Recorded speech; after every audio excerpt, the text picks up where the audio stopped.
Rickenbacker International Corporation, also known as Rickenbacker, is an electric and bass guitar manufacturer based in Santa Ana, California. In 1932, the company became the world's first to produce electric guitars and eventually produced a range of electric and bass guitars. Founding. The company was founded in 1931 as the Rickenbacker Corporation by Adolf Rickenbacker and George Beecham in order to sell electric Hawaiian guitars. These instruments had been designed by Beecham, assisted at the National String Instrument Corporation by Paul Barth and Harry Watson. They chose the brand name Rickenbacker, though early examples bear the brand name Electro.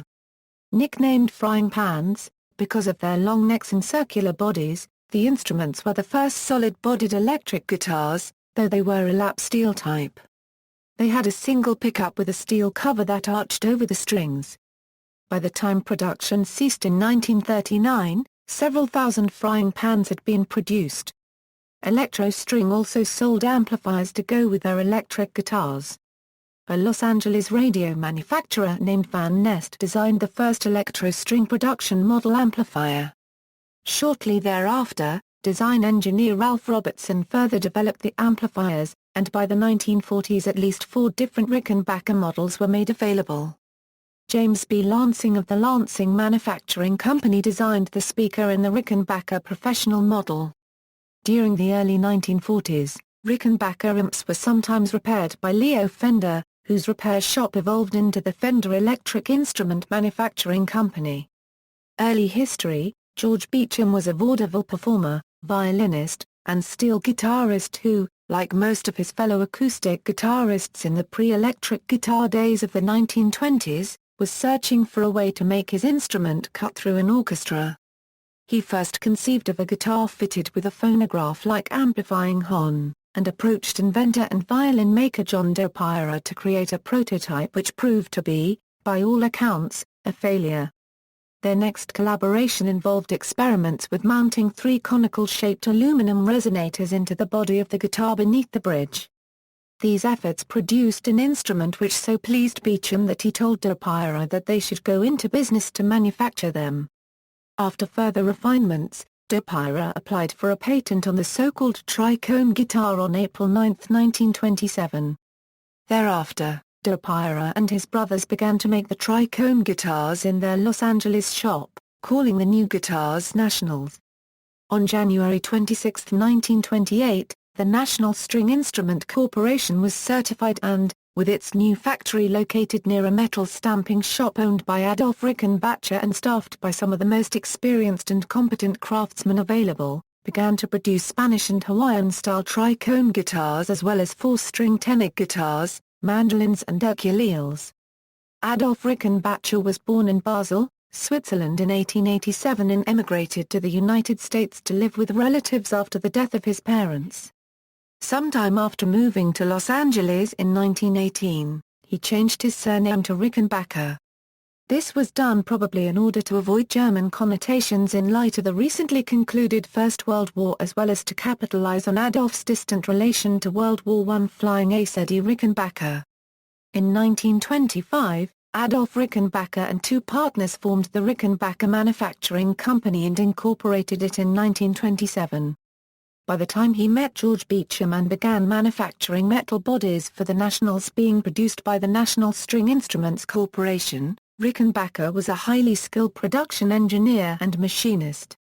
Adolf soon became a shareholder in National and, with the assistance of his Rickenbacker Manufacturing Company, National was able to boost production to as many as 50 guitars a day.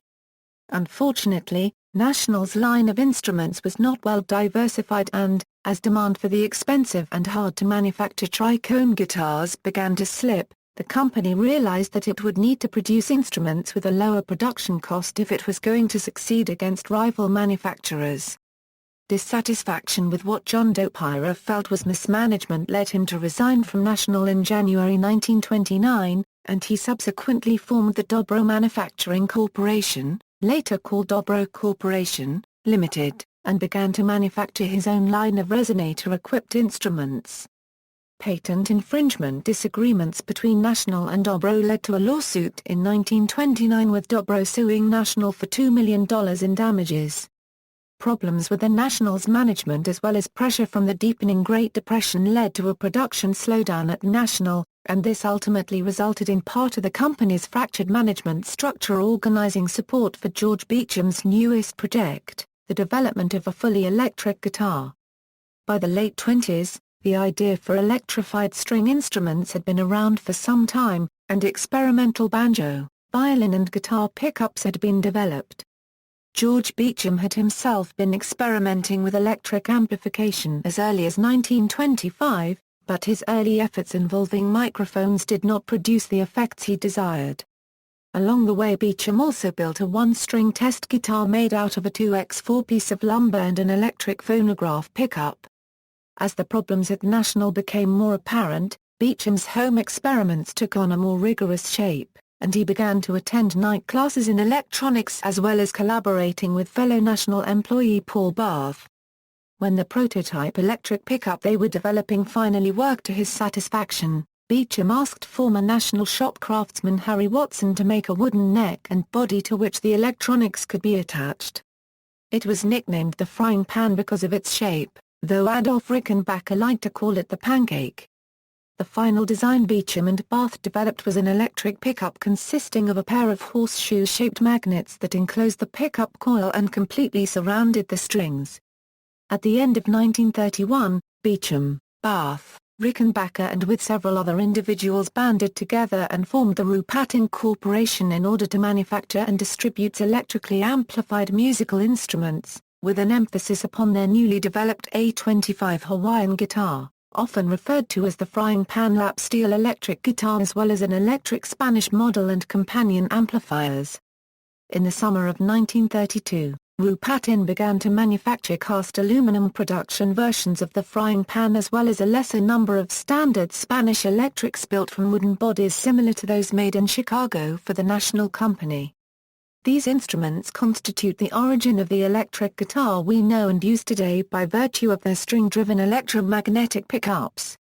Not only that, but Rickenbacker was the first company in the world specifically created to manufacture electric instruments. In 1933 the Rickenbacker Company's name was changed to Electro String Instrument Corporation and its instruments labeled simply as Electro. In 1934 the name of Rickenbacker was added in honor of the company's principal partner, Adolf Rickenbacker.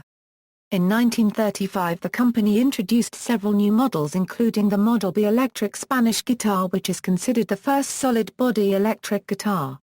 Because the original aluminum frying pans were susceptible to tuning problems from the expansion of the metal under hot performing lights, many of the new models were manufactured from cast bakelite, an early synthetic plastic from which bowling balls are made.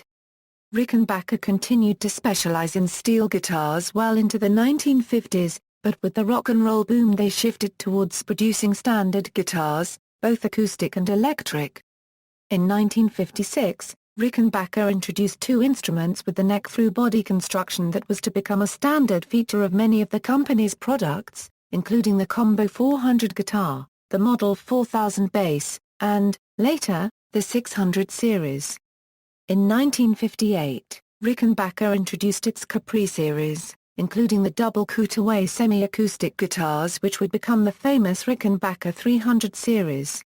In 1963 Rickenbacker developed an electric 12-string guitar with an innovative headstock design that enabled all 12 machine heads to be fitted onto a standard-length headstock by alternately mounting pairs of machine heads at right angles to the other.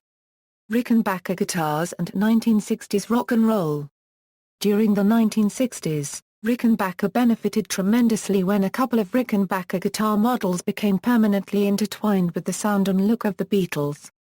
In Hamburg in 1960, Beatles guitarist John Lennon bought a Rickenbacker 325 Capri, which he used throughout the early days of the Beatles.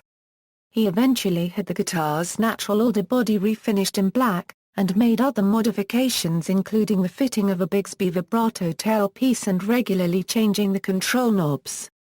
Lennon played this guitar for the Beatles' famous 1964 debut on The Ed Sullivan Show. During Lennon's post-Beatles years in New York, This guitar was restored to its original natural wood finish and the cracked gold pig lid replaced with a white one. 2 new 325s were created for Lennon and were shipped to him while the Beatles were in Miami Beach, Florida, on the same 1964 visit to the U.S., a one-off custom 12-string 325 model and an updated 6-string model with modified electronics and vibrato. He used this newer 6-string model on the Beatles' sequentially second appearance on The Ed Sullivan Show. Lennon accidentally dropped the second 325 model during a 1964 Christmas show, breaking the headstock. While it was being repaired, Rickenbacker's UK distributor Rose Morris gave Lennon a model 1996. Lennon later gave the 1996 to fellow Beatle Ringo Starr. Beatles guitarist George Harrison bought a 425 during a brief visit to the USA in 1963. In February 1964, while in New York City, F.C. Hall of Rickenbacker met with the band and their manager, and gave Harrison a Model 360/12. This instrument became a key part of the Beatles' sound on their LP A Hard Day's Night and other Beatles songs through late 1964. Harrison played this guitar sporadically throughout the remainder of his life.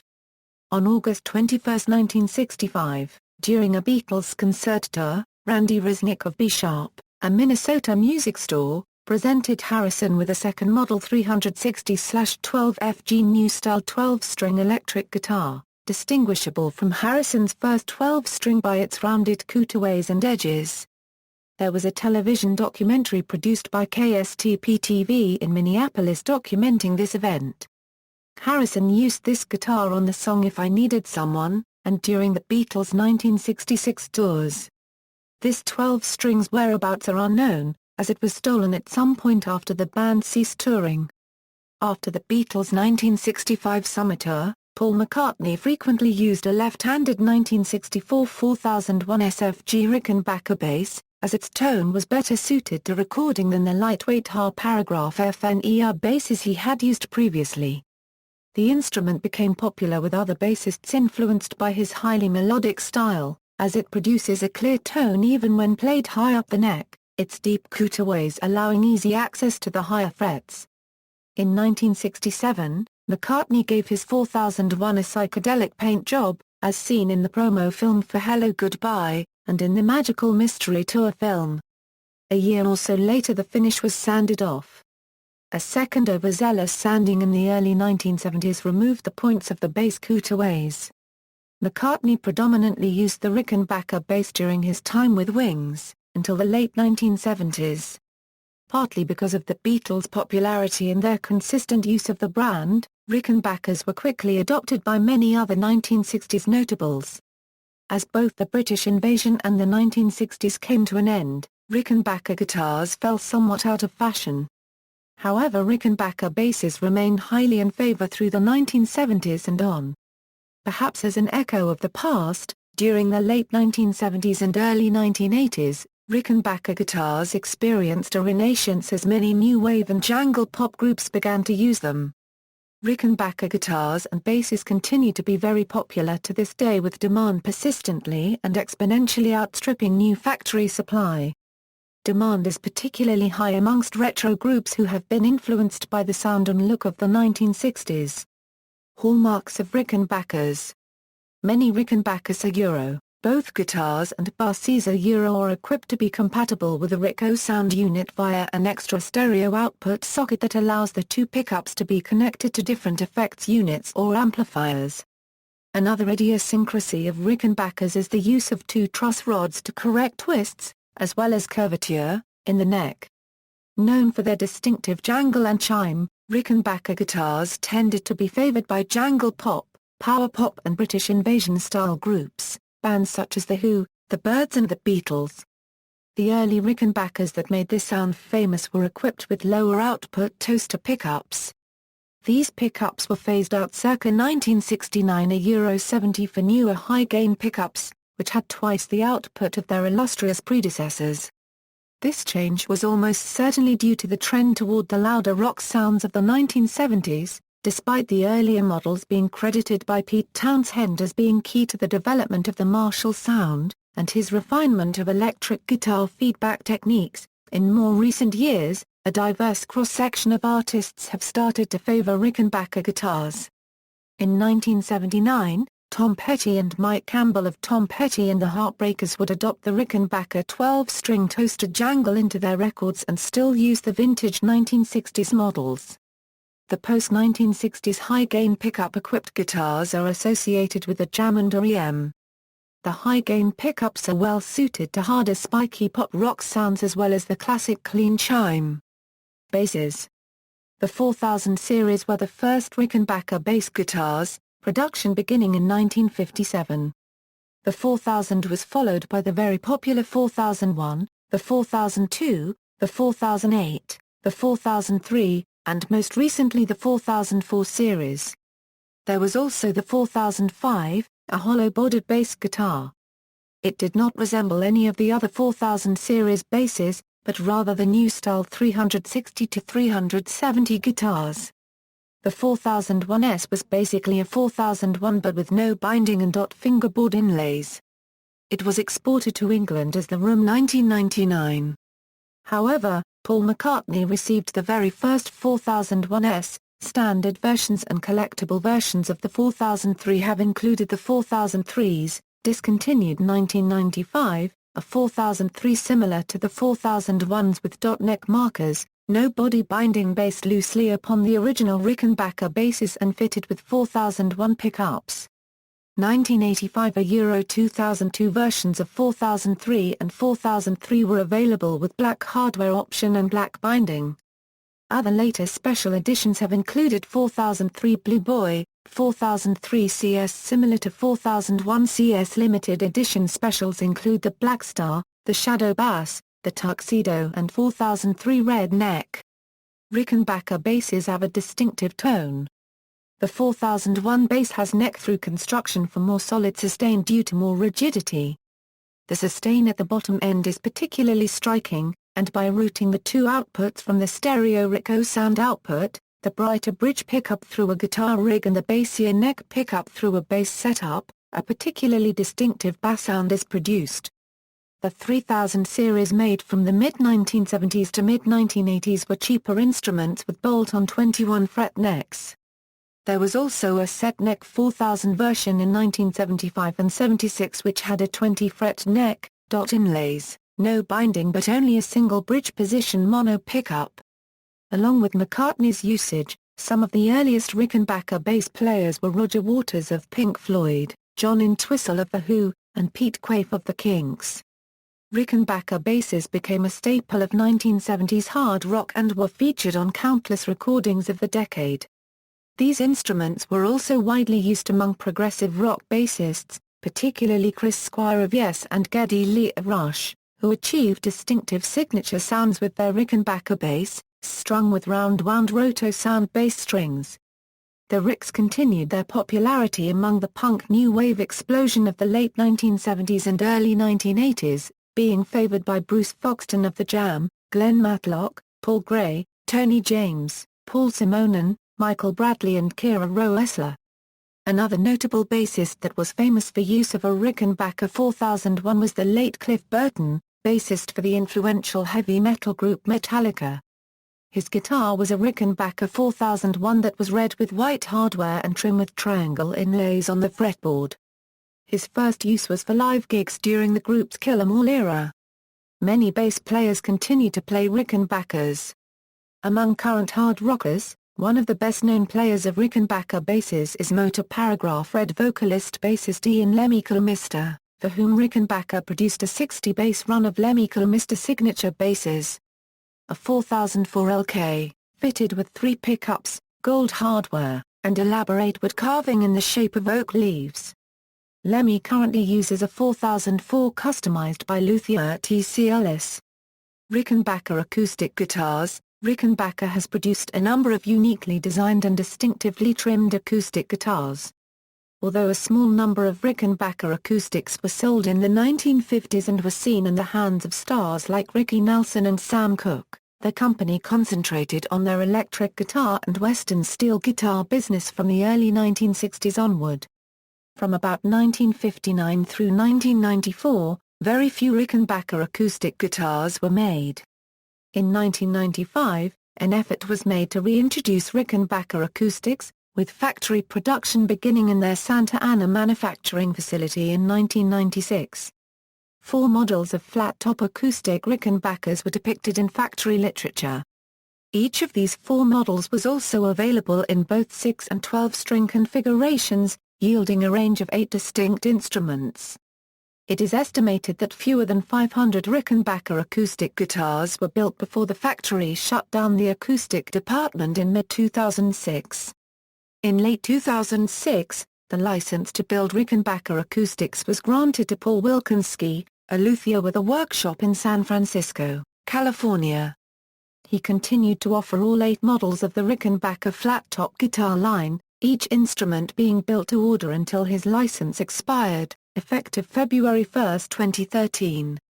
Pickups: Rickenbacker manufactures 3 distinct pickups for their current standard models: high-gain single coil, vintage toaster ascent single coil, and humbucking. All 3 pickup designs share the same footprint, allowing them to retrofit into most current or vintage models. The tone varies from one style to the next, partially because of the types of magnets used but also due to the amount of wire wound around the pickup's bobbin. Most contemporary models come with single-coil high-gain pickups as standard equipment. Many post-British invasion Rickenbacker players such as Peter Buck, Paul Weller, and Johnny Marr have used instruments with these pickups. Rickenbacker's humbucker dual-coil pickup has a similar tone to a Gibson Mini humbucker pickup, and comes standard on the Rickenbacker 650C vintage reissue models, and some signature models come with toaster ascent top pickups, which resemble a classic 2-slotted chrome toaster. Despite their slightly lower output, toasters produce a brighter, cleaner sound, and are generally seen as key to obtaining the true British invasion guitar tone, as they were original equipment of the era. In addition to the standard pickups, vintage reissue base models are equipped with horseshoe wraparound-style pickups, very similar to the pickups on the earliest Rickenbacker frying pan models. Product list. Notable Rickenbacker players. References. External links. Rickenbacker International Corporation, Born to Rock guitar exhibit at Harrods, London, February 2007, featuring the 1931 Rickenbacker frying pan. Also see BBC Radio 6 Music, Rock on Born to Rock's Opens, BBC Radio 6 Music website. Paragraph R. N. Ericsson's Rickbeat reference page, Rickenbacker register and resource page.